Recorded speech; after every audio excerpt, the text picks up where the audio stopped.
Hello everyone, ये है battle through the event season 7 part 464। और अगर आपने प्रीवियस एपिसोड ना देखो तो लिंक डिस्क्रिप्शन में मिल जाएगा। तो पिछले एपिसोड में मैंने देखा कि सभी लोगों ने अपनी पावर को कंबाइन करके थर्ड लेवल के एंट्रेंस को ओपन करने की कोशिश कर रहे थे, पर काफी एनर्जी इस्तेमाल करने के बावजूद वो सभी थर्ड लेवल के एंट्रेंस को ओपन नहीं कर पा रहे थे, क्योंकि जब भी थर्ड लेवल के एंट्रेंस पर क्रैक पड़ते उस समय उस जगह पर एक लिक्विड गिर कर उसे पूरी तरह से ठीक कर देती, जिस वजह से सभी लोग चाह कर भी कुछ भी नहीं कर पा रहे थे। इसी दौरान साउंड की नजर इंसेक्ट पर पड़ी जो उनकी तरफ आ रही थी, जो देखकर तो सभी लोग और भी परेशान हो गए। तो अब आगे इस एपिसोड की शुरुआत में हम सभी लोग को देखते हैं जो गु चिंग को देख रहे थे, क्योंकि उन सभी को लग रहा था कि शायद गु चिंग के पास कोई रास्ता होगा, पर दूसरी तरफ गु चिंग को भी कुछ भी समझ में नहीं आ रहा था कि आखिर वो इस मुसीबत का सामना कैसे करे। तभी सावन कहता है मेरे पास एक तरकीब है, इसलिए मैं आगे बढ़कर अपनी तरकीब को आजमाने की कोशिश करता हूँ। जिस पर गु चिंग कहता है हम कुछ भी कर ले लेकिन फिर भी हम इस क्रिस्टल को नहीं तोड़ पाएंगे, इसीलिए हमारे पास एक ही रास्ता है कि हम इस क्रिस्टल पे लगातार अटैक करते रहें।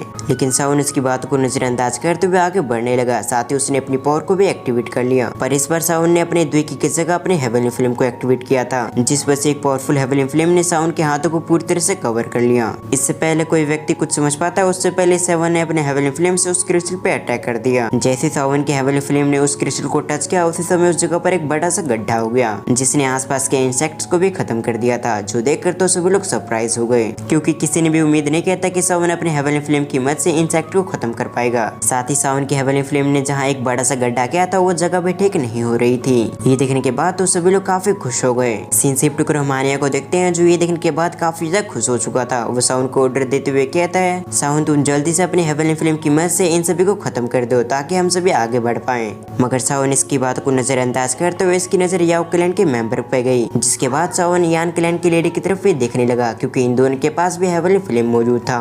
तभी सावन उन दोनों की तरफ देखते हुए कहता है मैं इन क्रिस्टल को तोड़ूंगा, जबकि तुम दोनों इस थर्ड लेवल के एंट्रेंस को बंद होने से रोकोगे। वैसे भी तुम दोनों के पास हेवनली फ्लेम मौजूद है, इसीलिए तुम्हारे लिए करना ज्यादा मुश्किल नहीं होगा। सीन शिफ्ट कर हम येनूर को देखते हैं, जो ज्ञान क्लैन की लेडी की तरफ देखते हुए कहती है इसका नाम होजी है, जबकि इसके पास हेवनली फ्लेम के 9th रैंक की हेवनली फ्लेम मौजूद है, जबकि याओ क्लैन के मेंबर का नाम याओ सिंजे है और इसके पास स्पिल रिफाइनिंग के काफी अच्छे टैलेंट है। सीन शिफ्ट कर हम याओ सिंजे को देखते हैं, जो ये सुनने के बाद काफी ज्यादा गुस्सा हो गया था, पर वो जानता था अभी उनकी सिचुएशन बिल्कुल भी अच्छी नहीं है, इसीलिए उसे सावन के साथ मिलकर काम करना पड़ेगा। जबकि इधर सावन बाकी के क्लैन के मेंबर की तरफ देखते हुए कहता है मुझे इस क्रिस्टल को तोड़ने के लिए अपनी हेवनली फ्लेम का काफी ज्यादा इस्तेमाल करना होगा, जिसके लिए मुझे काफी पावर की जरूरत होगी और मेरे पास इतनी पावर नहीं है कि मैं इस क्रिस्टल को तोड़ पाऊँ, इसलिए मैं चाहता हूँ कि आप सभी अपने एनर्जी क्रिस्टल मुझे दे दें, जिसका इस्तेमाल करके मैं इन पत्थरों को तोड़ पाऊंगा। इसे सुनने के बाद सभी लोग सरप्राइज हो गए, लेकिन वो सभी जानते थे सावन जो कह रहा है बिल्कुल ठीक है, क्योंकि सावन को बार बार अपनी हेवनली फ्लेम का इस्तेमाल करना पड़ेगा, जिससे उसकी एनर्जी जल्दी जल्दी खत्म होगी।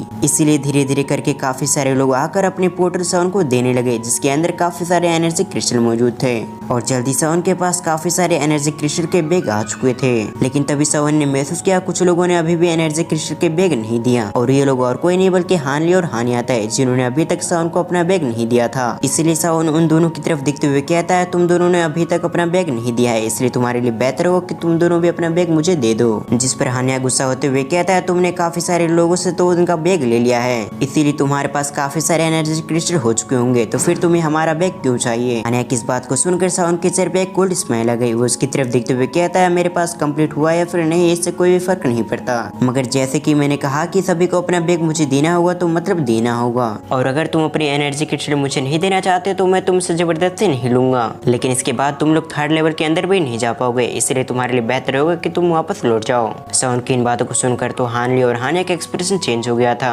क्योंकि वो दोनों जानते थे कि सावन का पल्ला भी भारी है, अगर उन्होंने कुछ भी किया तो सावन के ग्रुप उस पर अटैक कर देगा। इसीलिए अब वो दोनों ना चाहते हुए भी अपनी एनर्जी क्रिस्टल को सावन को दे दिया। जिसके बाद हानिया सावन से कहा था कि अब हमने तुम्हें एनर्जी क्रिस्टल दे दिया है, इसलिए अब तुम इस जगह से जा सकते हो। लेकिन एक बार फिर से सावन उन दोनों को नजरअंदाज करते हुए फिर से उस क्रिस्टल के पास वापस आ गया। जिसके बाद सावन हाउजी और याओ क्लैन के मेंबर की तरफ आते हुए कहता है तुम दोनों थर्ड लेवल के एंट्रेंस को बंद होने से रोको, तब तक मैं अपनी हेवनली फ्लेम की मदद से इन क्रिस्टल को तोड़ देता हूँ। ये सुनने के बाद हाउजी नोट करते हुए मान गई। जबकि सीन शिफ्ट कर हम याओ क्लैन के मेंबर को देखते हैं, जो सावन के इस ऑर्डर को सुनने के बाद तो काफी गुस्सा हो गया था, क्योंकि उसे बिल्कुल भी अच्छा नहीं लग रहा था कि सावन उसे ऑर्डर दे, पर फिलहाल के लिए इन सभी के सामने एक बड़ी प्रॉब्लम थी, इसलिए उसने कुछ भी नहीं कहा और अगली पल उसने एक गहरी सांसें लेने के साथ ही अपने पावर को एक्टिवेट करने लगा, जिस वजह से उस जगह पे उसकी हेवनली फ्लेम एक्टिवेट हो चुकी थी, जिसने एक्टिवेट होते ही अपनी एनर्जी को चारों तरफ फैलाना शुरू कर दिया था। ये देखने के बाद तो कुछ लोग काफी सरप्राइज हो गए, क्योंकि भले वो सभी एंशिएंट क्लैन से आते थे और एंशिएंट क्लैनों को भी काफी मुश्किल से हेवनली फ्लेम मिलते थे। जबकि ये देखकर याओ क्लैन का मेंबर काफी खुश हो गया था कि फिलहाल के लिए सभी लोग उसी की तरफ देख रहे हैं, इसलिए उसने अपने हेवनली फ्लेम की तारीफ करना शुरू कर दिया। साथ ही उसने बताया कि उसकी हेवनली फ्लेम टॉप 10 में आती है। जब याओ क्लैन का मेंबर अपनी हेवनली फ्लेम के बारे में काफी बड़ी बड़ी तारीफें कर रहा था, तभी उसकी हेवनली फ्लेम धीरे धीरे करके उसकी पावर कमजोर होने लगी, क्योंकि उसी समय किसी व्यक्ति ने अपने हेवनली फ्लेम को एक्टिवेट कर दिया था, जिसके सामने याओ क्लैन के मेंबर का हेवनली फ्लेम कमजोर था।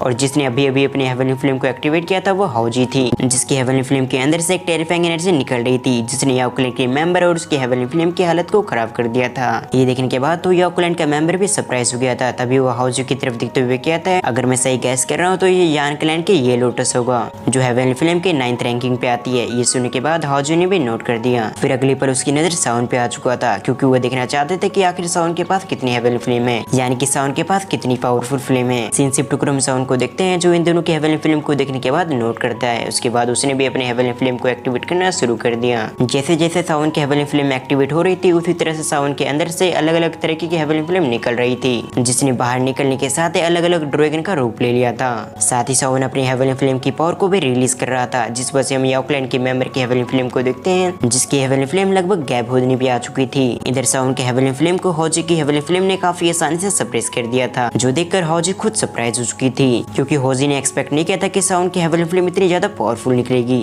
इसलिए हाओजी साउन की तारीफ करते हुए कहती है, तुम्हारी हेवनली फ्लेम तो सचमुच काफी पावरफुल है, मैंने बिल्कुल भी उम्मीद नहीं किया था कि तुम्हारी फ्लेम इतनी पावरफुल निकलेगी। ये सब सुनने के बाद साउन हाओजी से कहता है, हमने काफी सारे समय को बर्बाद कर दिया है, इसलिए हमें जल्द से जल्द अब 3rd लेवल के एंट्रेंस को तोड़ना होगा। साउन की इन बातों को सुनने के बाद याओ क्लैन के मेंबर और हाओजी अपनी अपनी जगह पे वापस आ गए और अगले पल उन दोनों ने अपने काम को शुरू कर दिया। जबकि सिनशिप टुकड़ों में साउन को देखते हैं, जिसने हेवनली फ्लेम से एक पावरफुल ड्रैगन बनाकर उन क्रिस्टल पे अटैक कर दिया था, जिस वजह से वो हेवनली फ्लेम से बने हुए ड्रैगन काफी स्पीड से उन क्रिस्टल को तोड़े जा रहा था। और ड्रैगन के रास्ते में जितने भी इंसेक्ट्स आ रहे थे, उन सभी को हेवनली फ्लेम जलाती जा रही थी, मगर इसके बावजूद वो सभी इंसेक्ट्स काफी ज्यादा थे, जिस वजह से वो लगातार हेवनली फ्लेम की तरफ बढ़ते रहते हैं और उन्हें इसी तरह से करते हुए कुछ में बीत जाते हैं, जहाँ साउन की एनर्जी भी काफी कम हो चुकी थी। इसलिए साउन ने अपनी स्टोरिंग से एक एनर्जी क्रिस्टल से बड़े हुए बैग को बाहर निकाल लिया और अगली पल साउन ने अपनी फ्लेम मंत्रा टेक्निक को एक्टिवेट कर दिया, जिस वजह से अपने आप ही वो सभी एनर्जी साउन की बॉडी के अंदर जाने लगी। और जैसे वो सभी एनर्जी साउन की बॉडी के अंदर आई, उस समय साउन ने अपनी पूरी एनर्जी को ड्रैगन के अंदर डाल दिया, जिस वजह से वो हेवनली फ्लेम से बना हुआ ड्रैगन और भी पावरफुल हो चुका था।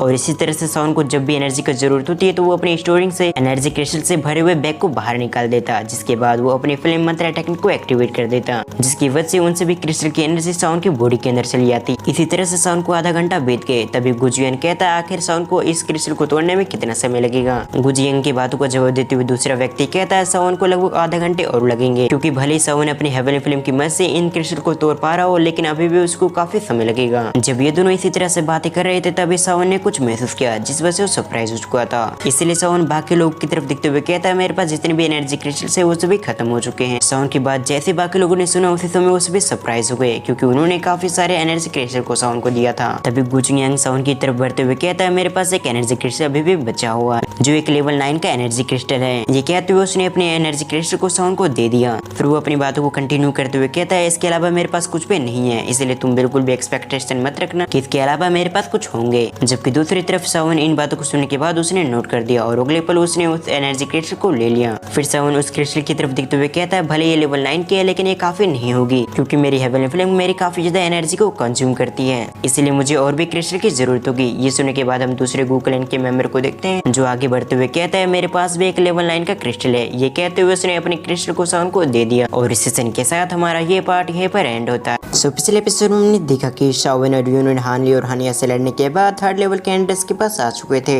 जहां पहले से काफी सारे लोग मौजूद थे, जिन्होंने अपनी पावर का इस्तेमाल करते हुए 3rd लेवल के एंट्रेंस को तोड़ने की कोशिश की, पर सभी लोग अपनी पावर को कंबाइन करने के बावजूद 3rd लेवल के एंट्रेंस को नहीं तोड़ पा रहे थे। इसी दौरान साउन को मालूम हुआ वो सभी तो इंसेक्ट के इलाके में आ चुके हैं और इन सभी इंसेक्ट की वजह से वो सभी 3rd लेवल के एंट्रेंस को नहीं तोड़ पा रहे थे, जिस वजह से सभी लोग परेशान हो गए, क्योंकि उन्हें लग रहा था कि आज उनका आखिरी दिन होगा। पर इसी दौरान साउन अपने हेवनली फ्लेम को एक्टिवेट करके एक पावरफुल अटैक करता है, जिससे क्रिस्टल के साथ ही साथ कई सारे इंसेक्ट भी मारे जाते हैं। ये देखकर तो सभी लोग काफी खुश हो गए। तभी साउन ने अपनी मदद के लिए यान क्लैन के हाओजी और याओ क्लैन के मेंबर को बुला लिया, क्योंकि इन दोनों के पास भी हेवनली फ्लेम मौजूद था। जबकि उन दोनों को भी समझ में आ चुका था कि फिलहाल के लिए उन्हें साउन के ऑर्डर को मानना होगा, तभी जाकर वो लोग इस जगह से निकल पाएंगे। इसीलिए वो साउन के ऑर्डर को मानने लगे, लेकिन इस दौरान साउन के सभी क्रिस्टल खत्म हो गए, जिस वजह से कुछ लोग आगे आकर अपने क्रिस्टल देने लगे। तो अब आ गए। इस पार्ट की शुरुआत भी वहीं से होती है जहाँ लास्ट पार्ट एंड हुआ था। तभी हम एक व्यक्ति को देखते हैं जो आगे बढ़ते हुए साउन से कहता है, मेरे पास भी एक लेवल 9 का क्रिस्टल है, इसलिए मैं उम्मीद करूंगा कि तुम इसे एक्सेप्ट करोगे।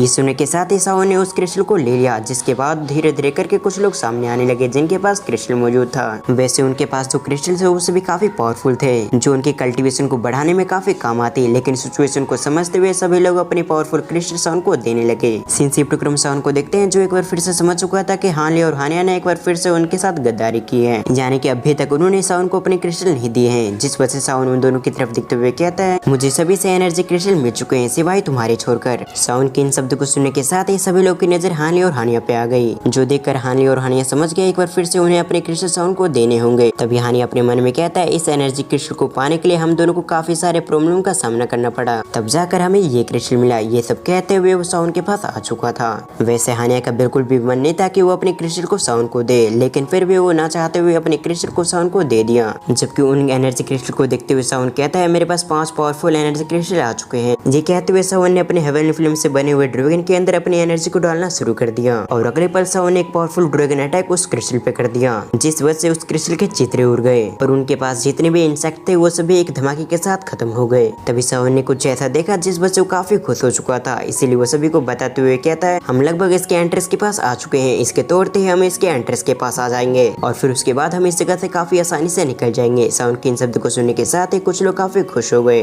क्योंकि इस क्रिस्टल को तोड़ते ही वो सभी 3rd लेवल के एंट्रेंस के अंदर पहुंच जाएंगे। लेकिन इस जगह पे सबसे ज्यादा इंसेक्ट मौजूद थी, जिस वजह से इन सभी का निकलना थोड़ा सा मुश्किल था। जब सावन ये सब सोच रहा था तभी सावन का ध्यान दूसरी डायरेक्शन में गया, जहाँ कुछ अजीब सी चीज मौजूद थी, जिसे देखकर सावन को समझ में नहीं आ रही थी आखिर ये कौन सी चीज है। इसीलिए सावन ने फिलहाल के लिए इस बात को इग्नोर कर दिया। तभी सावन कहता है, सबसे पहले हमारा इस जगह से निकलना जरूरी है, जिसके बाद में सोचूंगा आखिर ये कौन सी चीज है। ये कहते हुए सावन ने एक बार फिर से अपनी हेवनली फिल्म को एक्टिवेट कर लिया, जिस वजह से उसके हाथों को हेवनली फिल्म ने कवर कर लिया था। साथ ही सावन के ऊपर हेवनली फिल्म से बने हुए एक ड्रैगन आ चुका था। तभी सावन अपने हाथों को आगे करते हुए एक पावरफुल अटैक कर देता है। सावन का ये अटैक इतना पावरफुल था कि जैसे सावन का ये पावरफुल अटैक उस क्रिस्टल को टच किया, उसी समय एक पावरफुल धमाका हुआ, जिसने उस पूरी जगह को पूरी तरह से हिला कर रख दिया था, जिसके साथ ही उस क्रिस्टल के अंदर काफी सारे क्रैक लाइन आने लगे और एक धमाके के साथ वो पूरी तरह से क्रिस्टल टूट गया। जैसे सावन ने उस क्रिस्टल को तोड़ दिया, उसके सामने कोई अजीब सी चीज आ गई थी, जिसे देखते हुए सावन ने उसे इग्नोर कर दिया। पर सावन ने उस चीज को अपने स्टोरिंग के अंदर स्टोर कर लिया था, ताकि बाद में जाकर वो पता लगा सके आखिर कौन सी चीज है। उस चीज को अपने स्टोरिंग के अंदर स्टोर करने के बाद सावन अपने सामने देखता है जहाँ पर अब ऐसी कोई भी चीज मौजूद नहीं थी जो उनके रास्ते को रोक दे।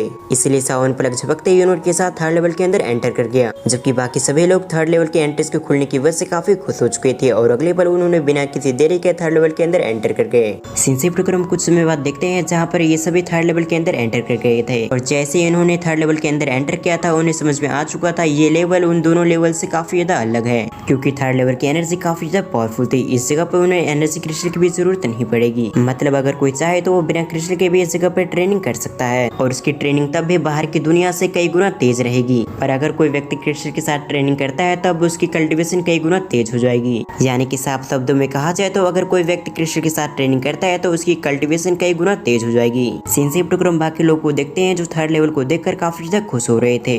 तभी एक व्यक्ति हंसते हुए कहता है, तो फाइनली हम उन सभी इंसेक्ट से बच चुके हैं। जैसे उस व्यक्ति ने कहा उसी समय उन सभी ने कुछ महसूस किया, जिस वजह से वो सभी 3rd लेवल के एंट्रेंस की तरफ देखने लगे, जहाँ से काफी सारे इंसेक्ट उनकी तरफ बढ़ रही थी। ये देखकर तो सभी लोग दंग रह गए, उन्हें समझ में नहीं आ रहा था कि आखिर ये सभी इंसेक्ट उनके पीछे क्यों पड़ी है। लेकिन इससे पहले ये सभी इंसेक्ट इन लोग को चोट पहुंचा पाते उससे पहले 3rd लेवल की एनर्जी ने उन सभी को डिस्ट्रॉय कर दिया, यानी कि 3rd लेवल की एनर्जी उन सभी इंसेक्ट को आगे बढ़ने से रोक रही थी।